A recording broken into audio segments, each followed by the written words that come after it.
Assalamualaikum warahmatullahi wabarakatuh. Nama saya Amanda Mayanti. Ini saya ingin menjelaskan materi tentang komunikasi lintas budaya. Yang pertama adalah perbedaan komunikasi antar budaya dengan komunikasi lintas budaya. Nah, komunikasi antar budaya merupakan suatu proses pertukaran pikiran dan makna-makna orang yang berbeda-beda dengan komunikasi yang dilakukan secara pribadi dalam suku bangsa yang sama. Dan komunikasi antar budaya ini menekankan interaksi antara pribadi yang latar belakang kebudayaannya itu berbeda-beda, seperti itu. Seperti halnya contohnya saya adalah orang Jawa. Ketika saya sedang berbicara kepada teman saya seperti ini, "Hei, kamu sudah mengerjakan tugas dari dosen komunikasi belum?" Nah, dari gaya bahasanya saja itu sudah terdengar jika saya dari budaya Jawa, seperti itu, dari suku Jawa. Nah, lalu teman saya itu menjawab seperti ini, "Atuh, itu mah belum atuh, kan itu mah tugasnya bukan deadline." Nah, dari pengucapan dialek dia itu terdengar jika dia itu orang Sunda atau Jawa Barat. Jadi komunikasi antar budaya juga bisa dilakukan dengan gaya bahasa orang yang berbeda-beda, ataupun juga misalkan dari tradisi budaya itu sendiri. Kayak contohnya kalau di pernikahan, kalau di Jawa sendiri perempuannya memakai baju seperti kemben atau dodotan tradisionalnya, dan laki-lakinya sendiri itu memakai kebaya dan ciri khasnya ada kris di belakangnya. Nah, kalau untuk di tradisi di Sunda sendiri, yang saya sering lihat itu kalau dalam pernikahan, dia memakai baju kebaya, nuansanya putih, serba putih, dan dia ada mahkota dengan ada tusuk kondenya, seperti itu ciri khas orang Sunda. Dan untuk laki-lakinya sendiri, biasanya sama, menggunakan kebaya dan ada krisnya di belakangnya. Seperti dalang pewayangan yang selalu memakai kebaya namun ada kris di belakangnya, seperti itu. Nah, selanjutnya adalah komunikasi lintas budaya. Jadi pada intinya komunikasi antar budaya merupakan interaksi antar pribadi dari orang-orang yang latar belakang kebudayaannya berbeda-beda, bukan hanya dari gaya bahasanya saja, tapi juga terdapat dari tradisi budaya tersebut, seperti itu. Lalu dilanjut lagi komunikasi lintas budaya. Komunikasi lintas budaya. Komunikasi lintas budaya itu dapat diartikan sebagai proses mempelajari di antara individu maupun kelompok suku bangsa dan ras yang berbeda negara. Karena berbeda negara pasti juga berbeda kebudayaannya. Jadi konteksnya budaya satu dengan budaya lainnya juga saling mempengaruhi dan bisa juga dijadikan proses penggabungan antara budaya satu dengan budaya yang lainnya. Kayak contohnya seperti ini. Saya orang Indonesia. Saya memiliki teman wisatawan yang berasal dari Korea. Nah, jadi teman saya ini menceritakan, jadi kita berdua satu sama lain saling bertukar pikiran, menjelaskan antara budaya masing-masing. Jadi dia menjelaskan budaya apa sih yang menjadi daya tarik budaya Korea, karena kan kita tahu ya, zaman sekarang anak-anak milenial tuh pada suka hal-hal yang berbau tentang K-pop atau suka dengan idol-idol K-pop seperti itu. Nah, jadi saya bertanya, apa sih sepertinya daya tarik yang ada di Korea? Nah, dia menjawab dari tren fashion, dari makanannya, terus dari destinasinya, dan dari K-pop idolnya sendiri itu. Nah, jadi itu yang menjadi pusat daya tarik bagi banyak orang. Dan saya pun sebaliknya, saya pun bertukar pikiran, apa sih yang menjadi daya tarik Indonesia? Dari destinasinya seperti di Bali, Jogja, atau makanannya seperti sate atau nasi goreng atau soto, seperti itu. Jadi keterkaitan keduanya itu saling mempengaruhi sehingga menjadi penggabungan antara budaya satu dengan budaya lainnya, seperti itu. Ya. Yang kedua, terdapat materi tentang keluarga. Jadi apa sih itu keluarga? Kalau menurut dari cara pandang saya sendiri, keluarga merupakan tempat berlindung, tempat bernaung bagi setiap anggota keluarga ya. Jadi kayak misalkan kita punya masalah, pasti datangnya keluarga. Kebahagiaan pasti datangnya dari keluarga. Konflik pun terjadi pada keluarga. Misalkan di salah satu anggota keluarga, misalkan saya, memiliki masalah pribadi tentang apapun itu.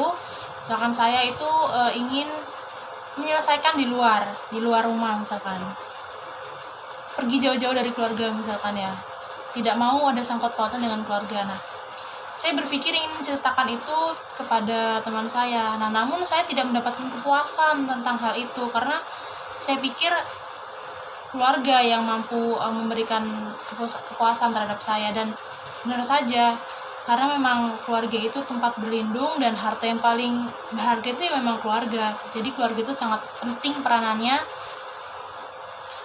untuk semua orang pastinya itu. Dan macam-macam keluarga itu ada dua ya, ada keluarga besar dan ada keluarga inti. Nah, keluarga besar itu contohnya seperti siapa saja, seperti kakek, nenek, sepupu, keponakan, paman, bibi, ibu, ayah, dan anak. Nah, kalau keluarga inti yang seperti kita tahu ya, yang namanya keluarga pasti itu kan terdapat anggota keluarga seperti ayah, ibu, adik, dan anak, adik, kakak, seperti itu ya. Lalu yang ketiga, terdapat materi tentang perbedaan agama, sekularisme, dan spiritualisme. Jadi agama, yang pertama agama, kata agama berasal dari kata religion atau dari bahasa Latin itu religier yang artinya untuk mengikat. Hal ini menandakan bahwa agama adalah hal yang sakral untuk tujuan hidup seseorang. Kayak seperti ini. Contohnya kalau di Indonesia sendiri umumnya agama-agama yang dianut oleh setiap orang itu bermacam-macam. Jadi yang kita tahu ya seperti agama Islam, terus ada juga agama Kristen, Katolik, Kristen Protestan, terus Konghucu, Hindu, Buddha, seperti itu.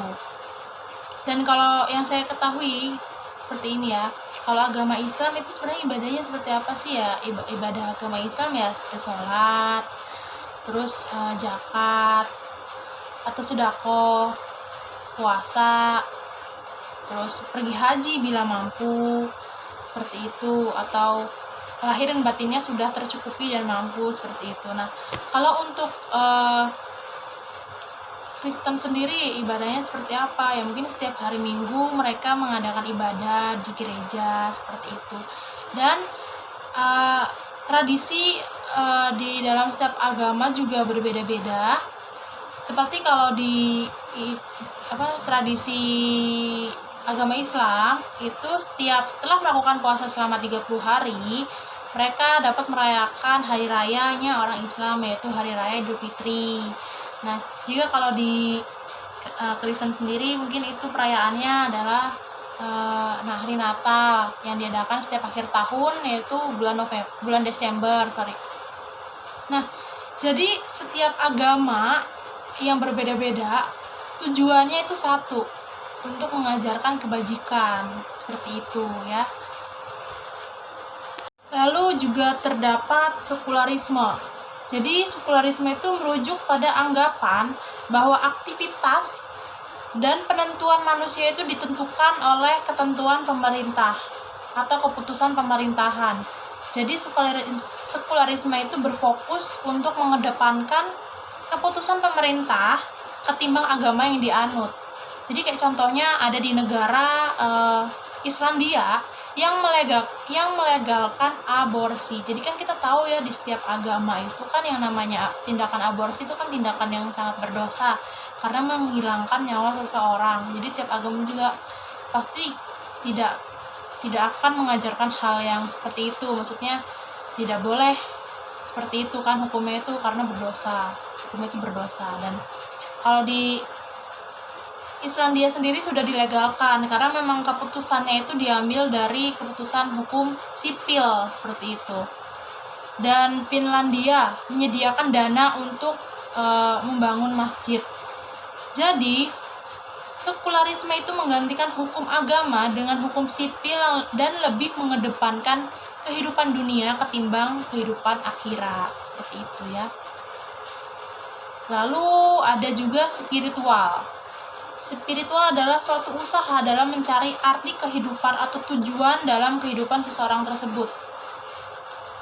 Atau bahkan yang tidak percaya adanya Tuhan itu juga bisa memiliki spiritualisme. Sebenarnya kalau menurut pandangan saya pribadi, seorang yang tidak mempercayakan Tuhan itu kan disebut ateis. Jadi menurut saya ada beberapa pihak yang dia ateis tapi tetap masih percaya akan adanya Tuhan, tapi ada juga yang tidak. Itu kan masing-masing kepercayaan seperti itu. Nah, contoh dari spiritual itu misalkan seperti ini, kayak contoh nih, saya dulunya tidak memiliki tujuan hidup. Saya nggak tahu tujuan hidup saya itu mau dibawa kemana. Saya tersesat. Jadi dulunya tuh saya adalah penggemar dunia malam. Saya tersesat dalam lingkaran hitam. Saya nggak tahu harus berbuat apa. Hidup saya juga nggak ada tujuan yang benar. Nah, dari itu saya mulai mendekatkan diri beribadah kepada Tuhan, kepada Allah ya. Saya meminta petunjuk untuk agar pribadi saya lebih baik lagi dari sebelumnya, ibaratnya kayak bertobat atau perjalanan hijrah dari seseorang yang sebelumnya tidak memiliki akhlak kemudian menjadi memiliki akidah akhlak, seperti itu. Itu yang dinamakan spiritual, mendekatkan diri ibaratnya kepada Tuhan, seperti itu ya. Lalu yang keempat ada stereotip. Stereotip merupakan jalan pintas pemikiran yang dilakukan secara intuitif oleh manusia untuk membantu dalam pengambilan secara cepat. Jadi kayak contohnya seperti ini.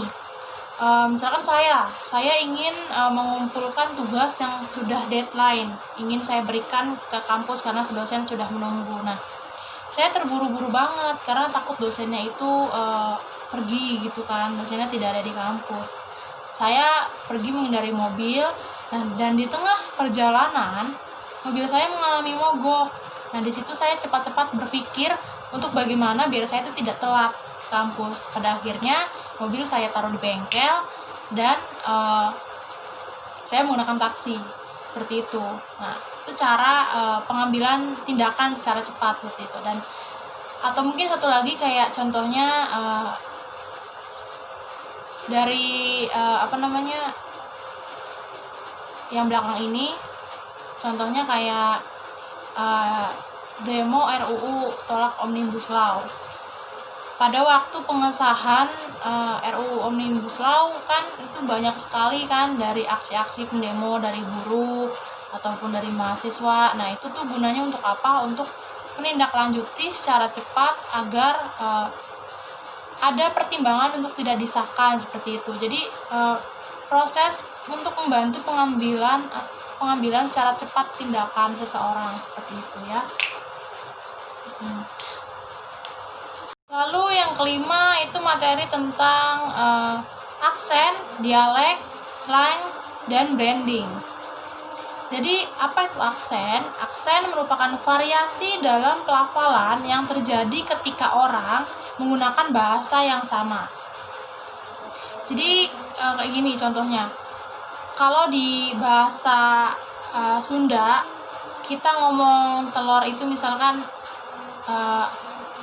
endog pakai G akhirnya. Nah, kalau di Jawa itu endok. Jadi pakai K di akhirannya, seperti itu. Jadi sebenarnya sama, cuman dia berbeda cara pengucapannya, seperti itu. Ya.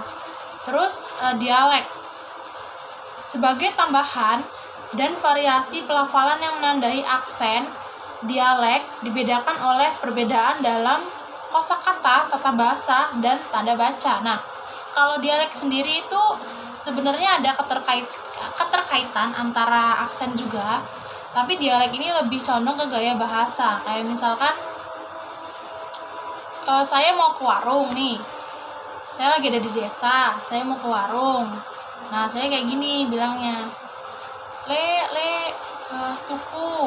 tuku endok seprapat, tuku lengone seprapat, tuku gula seprapat, dari ini piro kabeh. Nah, itu gaya bahasa dari budaya itu, dari budaya Jawa. Nah, terus kalau misalkan contohnya lagi di ini Betawi misalkan, buset dah, adik-adik aja gitu, nyak babe gitu kan, encing encang, seperti itu modelnya. Nah, terus kalau slang itu istilah-istilah yang tidak formal untuk menunjukkan suatu identitas seseorang tersebut. Kayak misalkan, kamu lagi masak mie campur telur ya, itu airnya bleber-bleber gitu. Hah? Kan orang kan terkesan kayak, apaan tuh, dia ngomong apa tuh, kayaknya nggak umum gitu kan, nggak umum didengar. Nah, tapi ada orang yang kayak dia mungkin berpikir, wah itu kayaknya bahasa Jawa deh kayaknya gitu. Bleber-bleber maksudnya tumpah-tumpah, seperti itu. Atau enggak seperti berebet-berebet. Lalu yang terakhir itu ada branding. Branding itu penggunaan nama perusahaan atau simbol seperti logo untuk mengidentifikasikan suatu produk atau barang yang ingin dijual kepada konsumen. Kayak contohnya dalam perusahaan tersebut menjual produk kayak misalkan lotion kan ada tulisannya Vaseline. Nah, misalkan produknya itu ya itu namanya, dan untuk dijual dan biar konsumen tahu, jadi produk lotion ini namanya Vaseline, seperti itu. Jadi untuk tanda atau merek ya, yang produk yang akan dijual, seperti itu. Jadi sekian dari materi yang saya sampaikan tentang komunikasi lintas budaya ini. Mohon maaf jika ada salah-salah kata dan pengucapan.